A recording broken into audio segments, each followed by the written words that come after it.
How's it going, everybody? This is Novakast back with another video. And with this one, oh boy, how do I set this one up? I guess first, spoilers, because I'll be going through some of the points, or at least some of the things discussed in the show itself. And there is a lot to break down. So just so you guys know, we're going to be talking about the Onision duck that Chris Hansen has been kind of mentioning was going to come to fruition. And oh boy,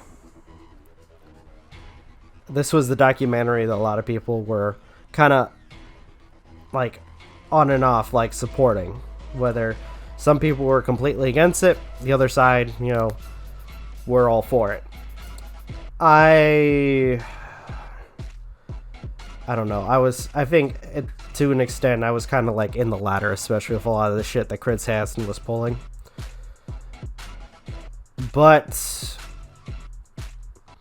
you know what? No, I just so you guys know, I did not have any form of expectations when it comes to this.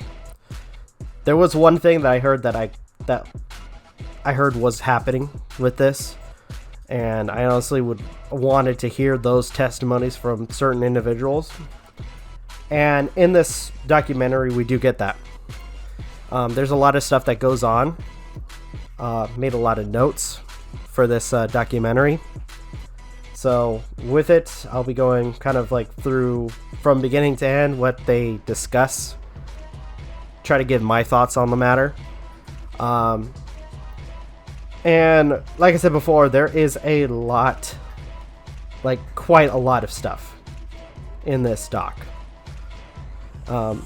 First things first, I should probably mention, which I will say is one of those things that irritated me like throughout the entire freaking documentary. So when it comes down to Chris Hansen's involvement, they overinflate how much he was a part of this, as if making it out like he was the one that started the narrative when it comes to Onision, when really that wasn't the case. Sure, it didn't like spread to the mass majority of mainstream media, but that doesn't mean that he was the first. Because I know this documentary makes it out as if he was the one that started it. And honestly, I hate to be vulgar, but it just makes it sound like that, you know, the producers were stroking Chris Hansen's dick the entire time. But honestly, he was not the start of the narrative when it comes to Onision. He was not the first one to talk about Onision with a lot of the drama that was going on. So this whole thing that Chris Hansen was the one that started the narrative that got on that Onision's nerves is a bunch of bullshit. Chris Hansen was not the start of it. It was the many other commentators that have produced content on Onision. Again, just because it wasn't on the mainstream media does not mean that it was not talked about. So to that regard, them claiming that Chris Hansen was the one that started it is completely dishonest. So without further delay, after I've done that rant, why don't we go ahead and get started? And in case I haven't said it already, there's going to be spoilers, because there is a lot. And to start us off, the documentary itself starts with a I'm honest clip, you know, the usual I'm honest clips from Onision, where he claims he's honest, that everybody should take his word to like by value, that the only honesty or truths that we have to hear is from his own mouth. And it's kind of funny that the specific clip they use is where he's mocking the idea of the documentary, which I thought was really funny. After that, or at least this the stage is kind of set for the documentary with audio dialogue ripped from a variety of different YouTubers' videos or commentators, which I find it funny because when it comes down to a lot of them, we only see like maybe 1 or 2 clips of some of these people that have been mentioned in the documentary.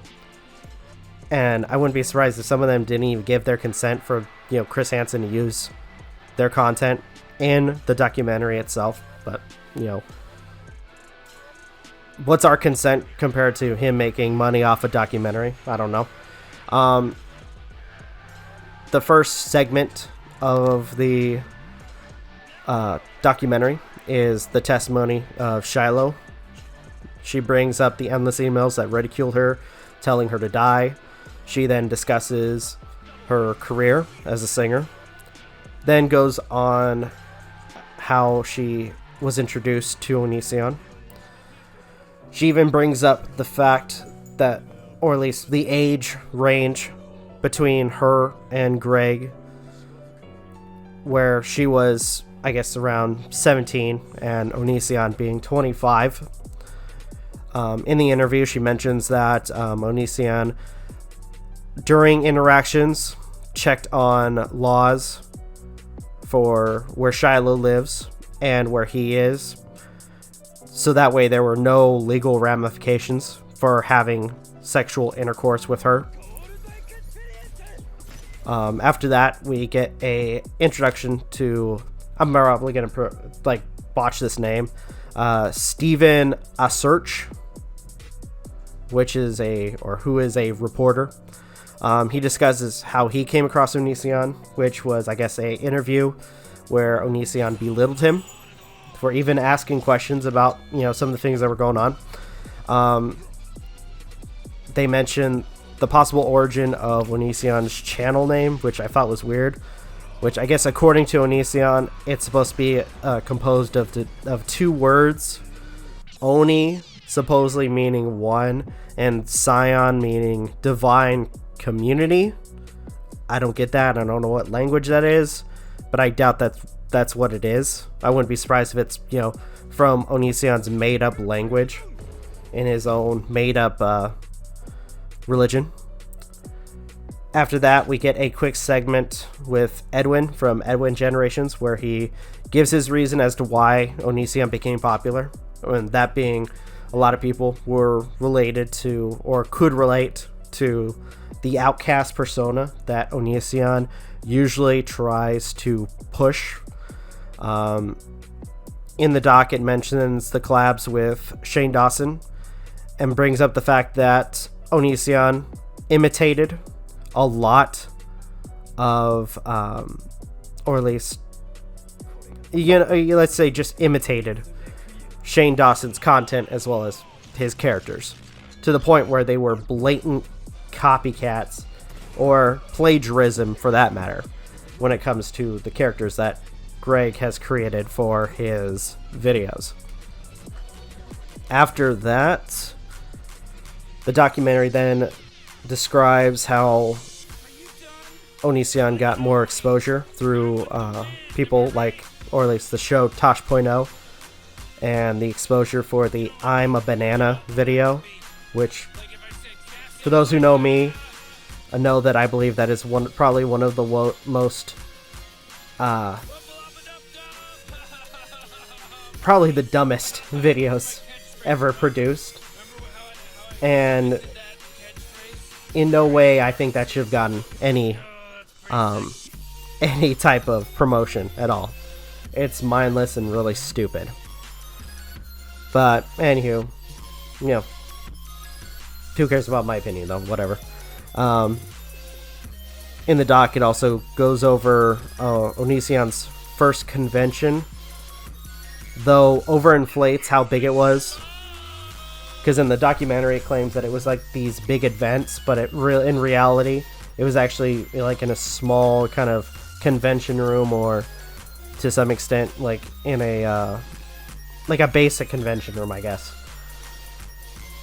It also mentions Onision gaining more popularity, possibly with continuing collaboration with Shane Dawson, as well as, I guess, the Shane Dawson quote-unquote kiss.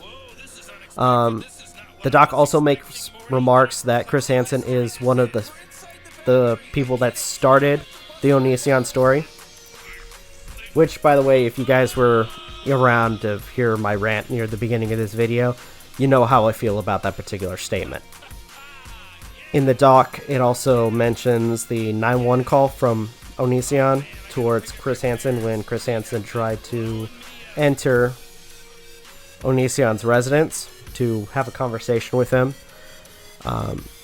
It introduces Chris Hansen and his involvement, or at least, what started as his involvement for something that is already transpiring. It introduces Ed Troyer, sheriff of Pierce County, who goes over his involvement through the interview and mentions how cases like Onision's transpire through the internet can lead to sexual abuse or possible sexual abuse. It also continues. By the way, this is my words, just so you guys know, because these are my notes. Going over my notes, anyways. Through more context for the documentary, it still continues to stroke Chris Hansen's ego. Makes claims that Chris Hansen's involvement touched a nerve for Onision, when really that's not the case. Let me tell you something, and I doubt Chris Hansen will probably watch videos like mine. Who am I kidding? If he saw it, he'd probably copyright claim my video, even though there's no content involved from the documentary itself. It's not hard to touch a nerve when it comes to Grave. You question his comedy. You question any of his actions. You question his logic. You question anything about him, and that's what touches a nerve. This guy has no thick skin whatsoever. So this idea that Chris Hansen's involvement touched a nerve is ridiculous, to say the least. And again, it just continues to stroke Chris Hansen's ego. But anywho, continuing with my notes for the documentary, the doc kind of goes over a quick mention of Chris Hansen's channel due to the drama. After that, now I'm gonna say this because I heard about this through Repsion, and I was interested about this particular testimony for the documentary. Throughout videos from Greg, we hear a lot of negative feedback or negative stories about his parents, or in particular his father and his father's wife. So with this documentary, we get the testimony of Greg's father, Randy Daniels, and his wife, Deborah Daniels. And in the documentary, they stress their concerns with Greg's behavior. They mention the fact that due to Greg's toxic behavior, or how he behaved, they had to keep their distance from, or at least Randy Daniel had to keep his distance from his own child. Randy Daniel goes over Greg's childhood, goes over how Greg went from, I guess, a sweet child to a hateful individual. He even goes over the apparent divorce that him and his wife, Greg's mother, went through, and that apparently changing, I guess, being a key factor to the change of Greg. After that, we actually get a mention, or at least a response to the overtold story from Greg, which is the infamous car trip that landed Onision and Juvie. Now, for those who remember, at least how Greg puts it, they're in the car. Greg doesn't want to talk to them. He calls his father's wife horrible names, by Onision's account, His dad then proceeds to turn around from the driver's seat and begin to choke Greg. Apparently, we get a different story, which was something that I was actually hoping for, because when it comes down to Greg and how he tells the truth, we always hear his side. So it's impossible to hear anybody else's truth about what's going on. For this particular event, Randy Daniels mentions that he had a trip planned for him, Greg, and his wife. But last minute, Greg didn't want to go and claimed he wanted to go see his girlfriend.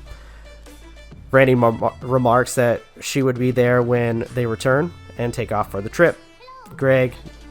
Apparently Greg not being in the best of moods due to him not getting his way. And due to him not getting his way, he calls Randy's wife names. Randy pulls off the side of the road or off the highway to a gas station. And instead of choking Greg, as he claimed many times, Randy turned around and tried to shake his son to get his attention. I'm assuming probably just a light nudge. Also trying to make remarks on Greg's behavior.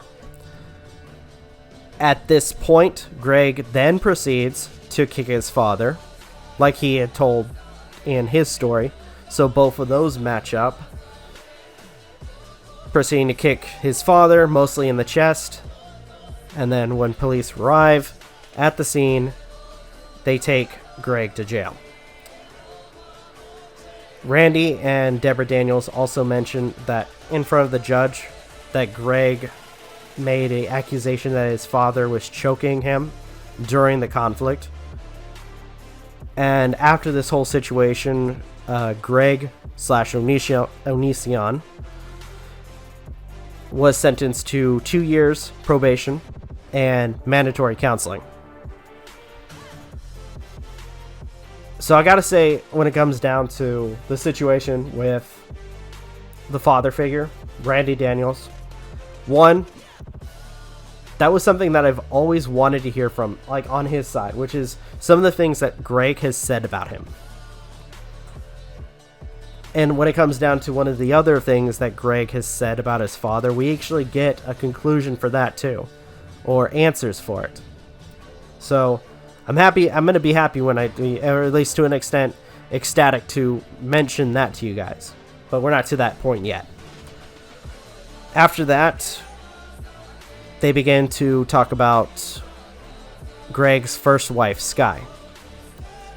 Around this time, Greg has his military career, which they bring up in the documentary, and brings up his quote-unquote controversial videos or views.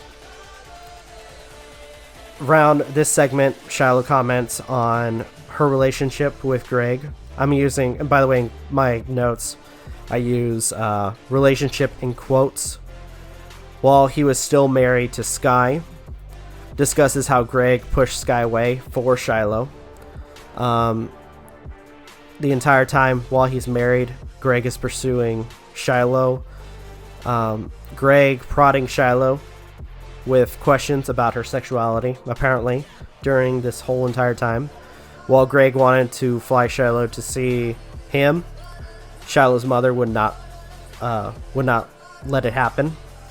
Shiloh mentions apparently how Greg manipulated Shiloh to distance herself from her mother. That he tries to use Shiloh being on tour to meet her, even though her mother was against it, just so he can have sex with her. Apparently, traveling to where she was touring, went off to see somebody who's still in their teens, by the way, to try to have sex with them.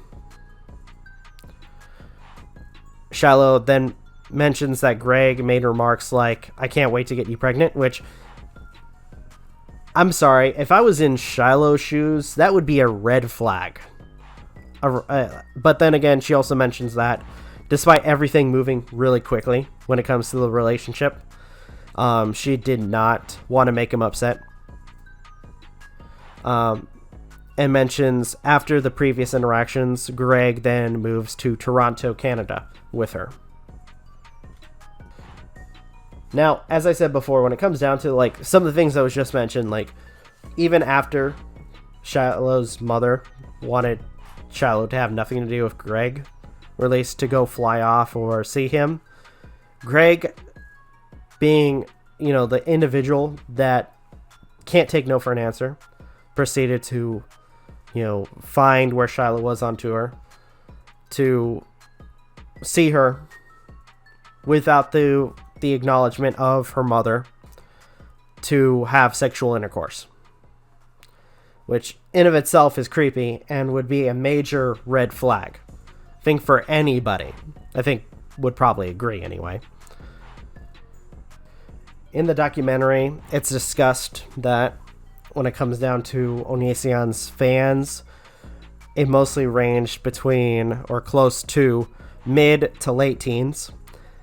Mentions that Chris Hansen's attempt to get Greg, or at least Greg's side of the story, but Greg asked for ridiculous things for it to happen, like apparently asking for a large sum of money, or having it live, which for those who have seen a lot of Onision's debates, a live debate would not help the situation, especially when usually when it comes down to those, Greg likes to put people on the spot, and if people don't have all the information, then he can take control of the narrative, and therefore try to humiliate the person that has obvious concerns about his behavior and how he treats people. After that, we then get an answer for some of the other allegations towards Greg's father, which is, for those who don't know, there's a ton of videos where Greg accuses his father for sexual assault towards someone, where in this documentary, Randy mentions that Greg's claim, or at least for the claim, there were no charges made, that everyone involved went through a psych eval, and nothing through the test seemed out of the ordinary. So, in this sense, when it comes down to what Greg has been saying, or accusing his father of doing, may have actually been a lie this entire time. Which, at this point, knowing Greg's track record when it comes to what he says and does, is understandable. Of him, you know, trying to push the narrative and trying to shame somebody that he, in his eyes, doesn't like. For the last bit of the documentary itself, we also get segments with Shiloh discussing Onision videos, where she brings up how degrading they were towards her, where she was scripted to just be a dumb girl who doesn't know anything, or that the rest of the videos that she was acting in, she's killed off. After that, for a snippet of the last part of the documentary, we are shown some of the bits where Shiloh has been abused, not physically, or not just physically, but mentally, from Greg Onision. They show the candy corn video, as well as a variety of other stuff. And for the last segment, they discuss the Forget Me video. Now, for those who don't remember this particular video, this was a video where Greg recorded himself pretending to care about Shiloh's well-being, where Shiloh is apparently having some kind of panic attack or seizure, where she doesn't remember who she is, where she's at, and Greg the entire time is just recording it and not doing anything else, like For instance, taking her to a hospital where she needs to get the care she needs so she can get better. This, all in all, when it comes down to some of the things that has been said and done, is a lot of the stuff that we've been talking about when it comes down to Greg's behavior. Only pretty much kind of put in a package deal on the mainstream media.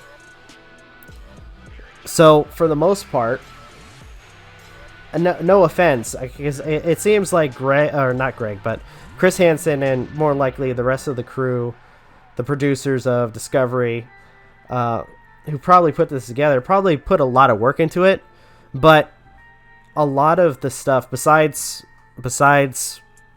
Randy Daniels' testimonies and a lot of stuff from Shiloh, there's a lot of stuff that has been already said and discussed.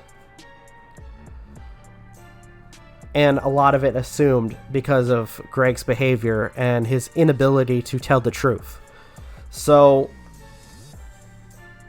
to me, it's, and I know it sounds rich coming from me, but it just sounds like a rehash of some of the stuff that we've already, either talked about or we've already kind of had in our heads about what's been going on with Greg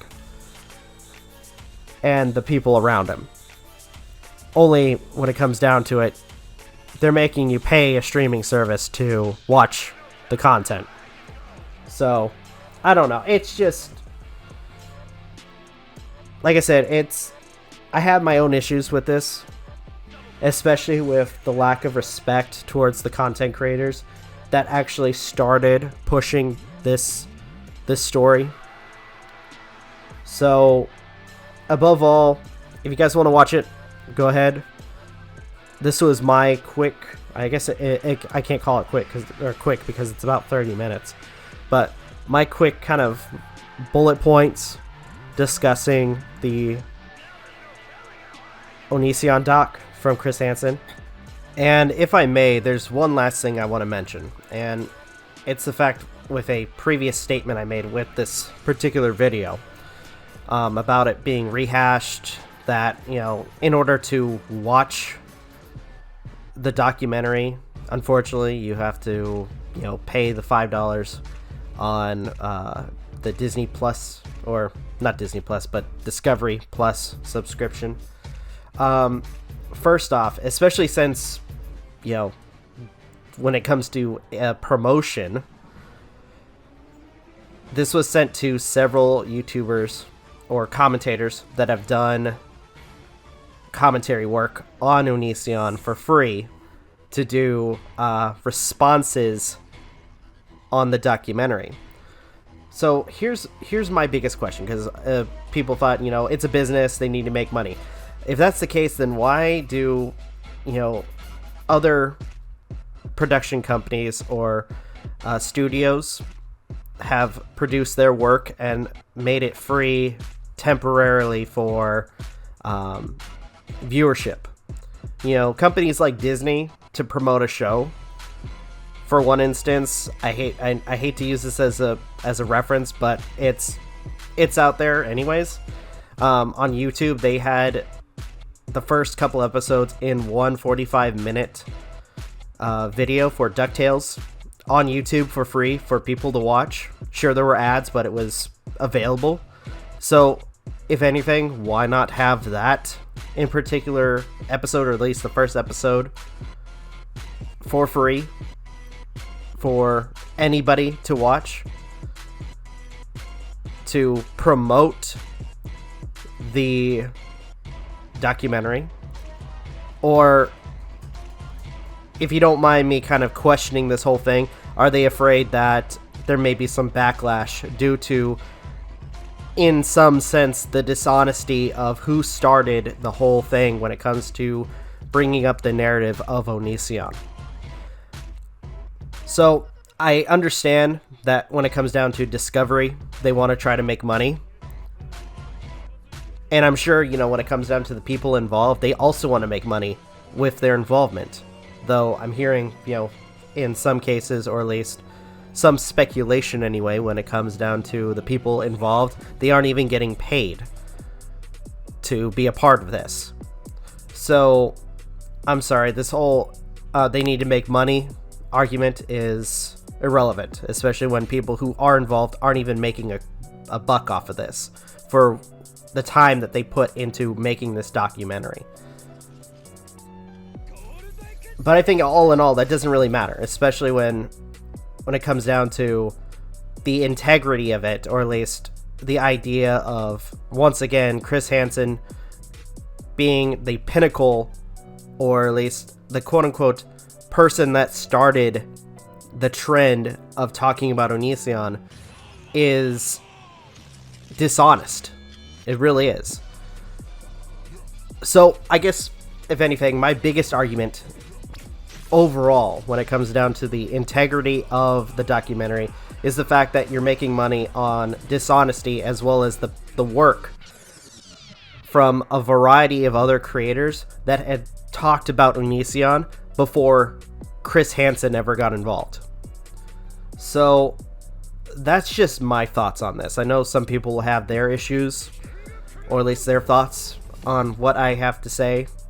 And I ask you guys to leave in the comments down below, because honestly, I'd love to hear what you guys have to say, because I know when it comes down to my videos, I have a variety of people that give their criticisms about me, or criticism about Greg. So, love to hear what you guys have to say. With that being said, though, I'm going to go ahead and end the video here. Thank you guys so much for watching. Truly appreciate it. If you guys can, please leave a like, comment. Please leave a comment, share, subscribe, all that good stuff. If you guys want to follow us on social media, links are in the description down below, as well as check out our daily content and the weekly podcast. With that being said, this is Novakast signing off. Have a good one, and take care. Peace.